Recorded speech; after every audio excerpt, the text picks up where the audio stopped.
पर आपका मन शांत होना चाहिए जब आप अपने टैरो कार्ड्स को हाथ में लें तब। शफल आप सीधा कर सकते हैं जैसे ताश के पत्तों को किया जाता है, या साइडवेज कर सकते हैं लंबाई में, अपने हाथ में पकड़ करके लेफ्ट हैंड में राइट हैंड से उसको शफल कर सकते हैं। और अब आपने इनको प्रिडिक्शन करना है। दोस्तों, प्रिडिक्शन के लिए एक सिंपल सा सूत्र दिमाग में बिठा लीजिए। प्रश्न के साथ जोड़ दीजिए पोजीशन और उसके साथ जोड़ दीजिए कार्ड का अर्थ। इन तीनों का गठबंधन आपको बताएगा कि उस पोजीशन में कहानी क्या बन रही है।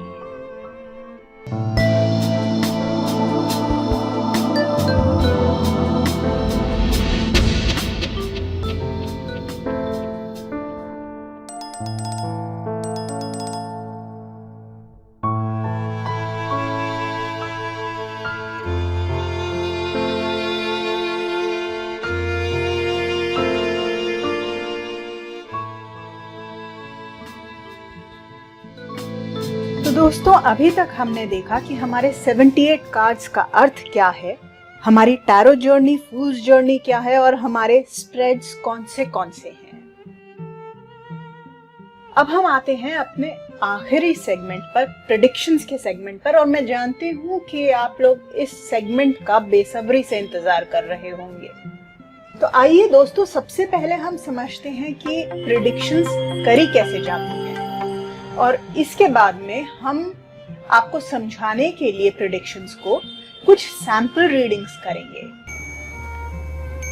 तो दोस्तों, प्रेडिक्शंस करने के लिए सबसे पहला जो आपने काम करना है वो है अपने मन को शांत करना है। सुनने में ये स्टेप बहुत छोटा सा लगता है, मन करता है कि जल्दी से इस स्टेप को स्किप कर लो और सीधा प्रेडिक्शन पर उतर जाओ कार्ड्स पुल आउट करने पर दोस्तों, ये सबसे ज्यादा जरूरी स्टेप है, इसलिए क्योंकि इसी पर निर्भर है कि आपकी प्रेडिक्शन कितनी सटीक होगी, कितनी एक्यूरेट होगी। तो अपने मन को शांत करने के लिए आप बिल्कुल भी जल्दबाजी ना करें, और इसके लिए आप किसी भी टेक्निक का इस्तेमाल कर सकते हैं। ग्राउंडिंग करें, क्लियरिंग करें, मेडिटेशन करें, जो मर्जी करें। ये कैसे किया जाता है ये डिटेल में जानने के लिए आप हमारे चैनल पर वीडियोस दिए गए हैं एक प्लेलिस्ट में। उस प्लेलिस्ट का नाम है मेडिटेशन सीरीज। तो आप उस सीरीज में जा करके वीडियोस देख सकते हैं कि किस तरीके से अपने मन को शांत किया जा सकता है। पर आपका मन शांत होना चाहिए जब आप अपने टैरो कार्ड्स को हाथ में लें तब।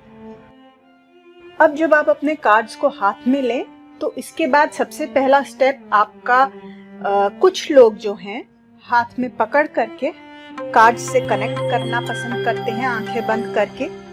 कुछ लोग जो हैं डायरेक्टली रीडिंग पर आ जाते हैं। आपकी इच्छा है, आप कैसे करना चाहते हैं, प्रार्थना करना चाहते हैं या डायरेक्टली रीडिंग पर आना चाहते हैं, ये आपके ऊपर है।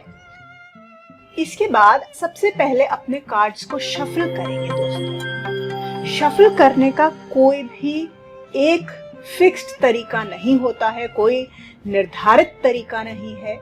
ये आपके अपने पर्सनल चॉइस के ऊपर है, पूरी तरीके से आपकी व्यक्तिगत पसंद है कि आप कैसे शफल करना चाहते हैं। लोग किस किस तरीके से शफल करते हैं वो मैं आपको बता देती हूँ।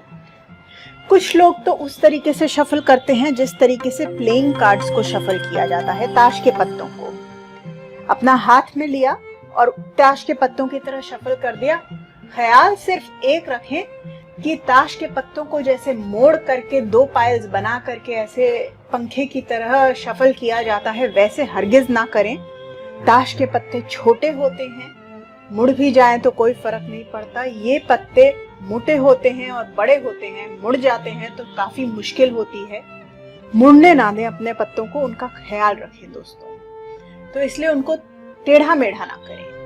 शफल आप सीधा कर सकते हैं जैसे ताश के पत्तों को किया जाता है, या साइडवेज कर सकते हैं लंबाई में, अपने हाथ में पकड़ करके लेफ्ट हैंड में राइट हैंड से उसको शफल कर सकते हैं। कुछ लोग जो हैं उसको जहां पर वो रीडिंग कर रहे होते हैं वहां पर सारा फैला देते हैं और फैला करके खुले कार्ड्स को आपस में शफल करके फिर से इकट्ठा कर लेते हैं। तो ये आपके ऊपर है, आप कैसे करना चाहते हैं।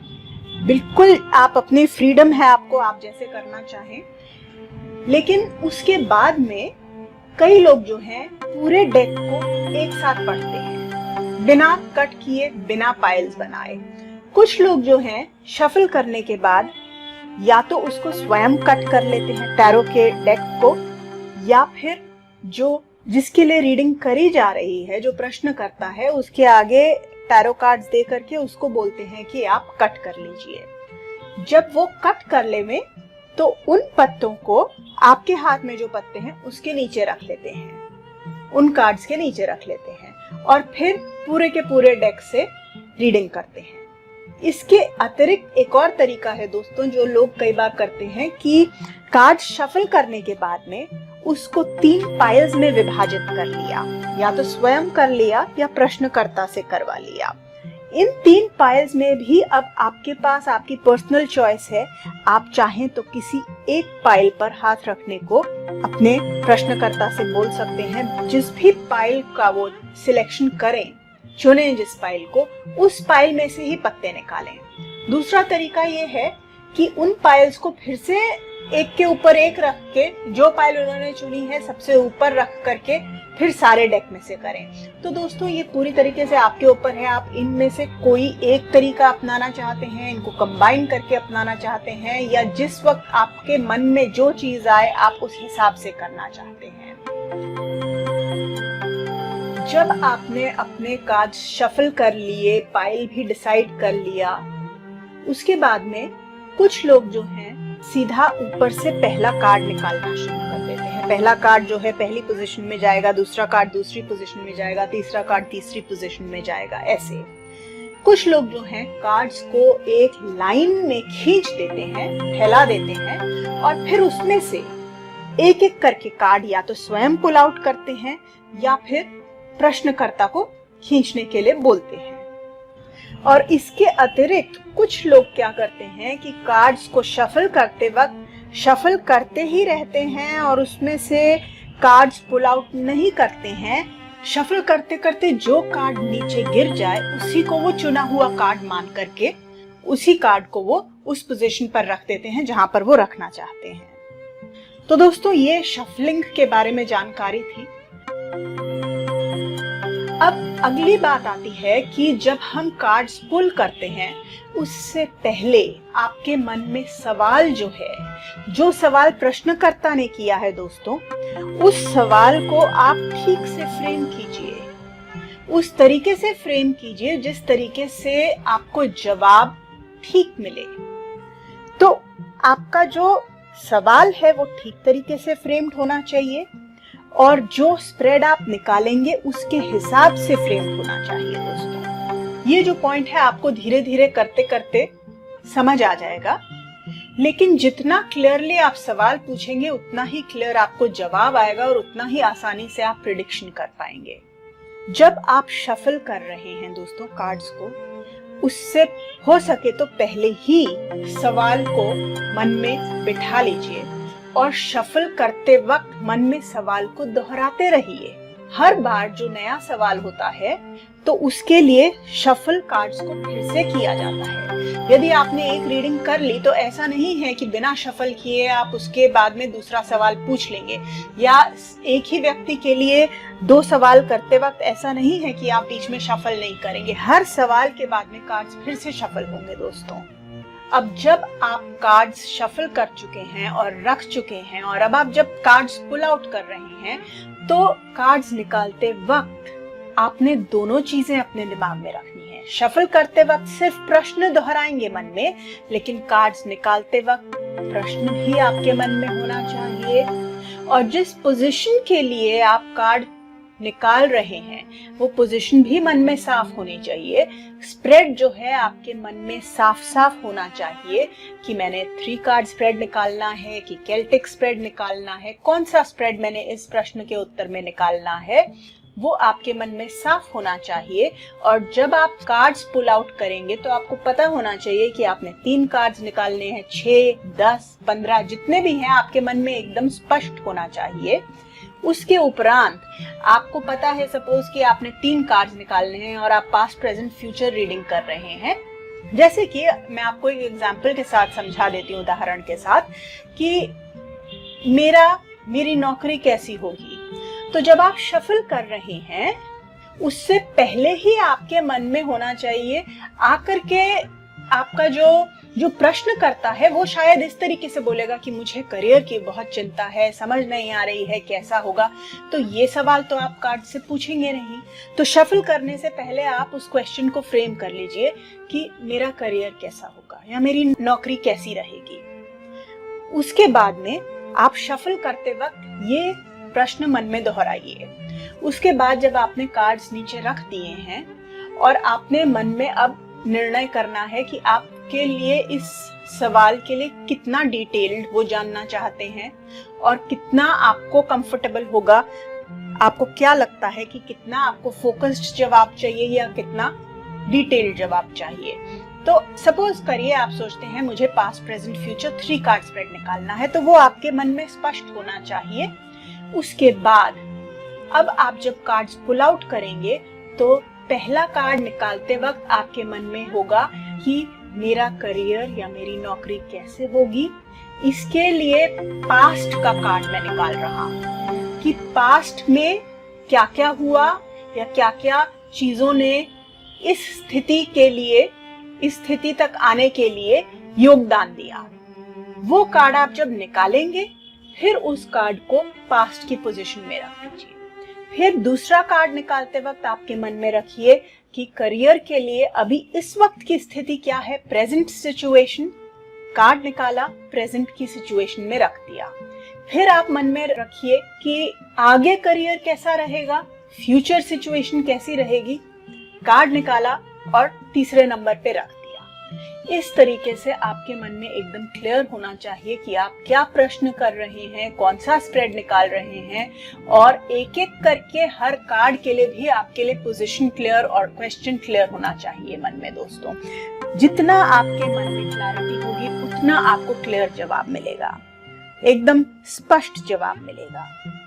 तो अब आपके सामने आपके खींचे हुए कार्ड्स जो हैं आपके डिसाइड किए हुए स्प्रेड के हिसाब से सामने रखे हुए हैं और अब आपने इनको प्रिडिक्शन करना है। दोस्तों, प्रिडिक्शन के लिए एक सिंपल सा सूत्र दिमाग में बिठा लीजिए। प्रश्न के साथ जोड़ दीजिए पोजीशन और उसके साथ जोड़ दीजिए कार्ड का अर्थ। इन तीनों का गठबंधन आपको बताएगा कि उस पोजीशन में कहानी क्या बन रही है। उदाहरण के तौर पर जो हमने सवाल किया कि मेरा करियर कैसा होगा, उसमें पास्ट के कार्ड में फर्स्ट कार्ड जो है, मानिए कि 8 ऑफ पेंटिकल्स आ गया। तीनों चीजों को जोड़िए। प्रश्न है जॉब कैसा रहेगा, पोजीशन है पास्ट जो बीत गया कल वो, और कार्ड है 8 ऑफ पेंटिकल्स। 8 ऑफ पेंटिकल्स का अर्थ है मेहनत करना, स्किल्स के ऊपर कंसंट्रेट करके स्किल्स को हासिल करने की कोशिश करना, बारीकियों पर नजर रखना। तो ये सारी चीजें इस व्यक्ति ने पास्ट में करी हैं जो इसको अब आज की स्थिति में मदद कर रही हैं। इस तरीके से तीनों चीजों को जोड़ के पढ़िए दोस्तों। इसी तरीके से अभी आपने पास्ट का कार्ड समझा, अब आप प्रेजेंट समझेंगे, उसके बाद में फ्यूचर समझेंगे। ये तीनों चीजों का गठबंधन करके प्रश्न, पोजीशन और कार्ड मीनिंग तीनों को मिला करके आप एक एक कार्ड को अलग अलग समझेंगे।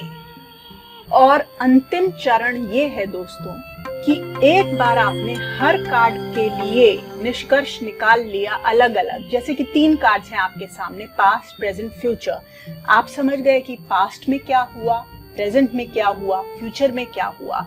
अब आप इन तीनों को आपस में जोड़ के देखिए, क्या कहानी कुछ बदल रही है, कहानी क्या निकल के आ रही है। इस तरीके से आपको पूरी तस्वीर निकल करके सामने आ जाएगी दोस्तों। इस वक्त हो सकता है कि आपको मुश्किल लग रहा है, लेकिन कुछ ही मिनटों में हम सैंपल रीडिंग्स करेंगे तो आपको इसके अर्थ स्पष्ट होते चले जाएंगे दोस्तों। शुरुआत में जैसे एक छोटे बच्चे को जिसको सिर्फ अक्षर पढ़ना आता है, उसको बोला जाए कि ये कहानी पढ़ो तो उसको बहुत कठिन हो जाएगा। वो सिर्फ अक्षरों को जोड़ जोड़ करके एक एक शब्द एक वक्त पे पढ़ सकेगा, फिर वो शब्दों को जोड़ जोड़ करके वाक्य पढ़ सकेगा और फिर वो वाक्यों को जोड़ करके कहानी बना पाएगा दोस्तों। इसी तरीके से इस वक्त जो है आपने अक्षर अलग अलग सीखे हैं, धीरे धीरे आप लोग कहानी भी बना पाएंगे दोस्तों। आइए अब हम लोग सैंपल रीडिंग्स देख लेते हैं।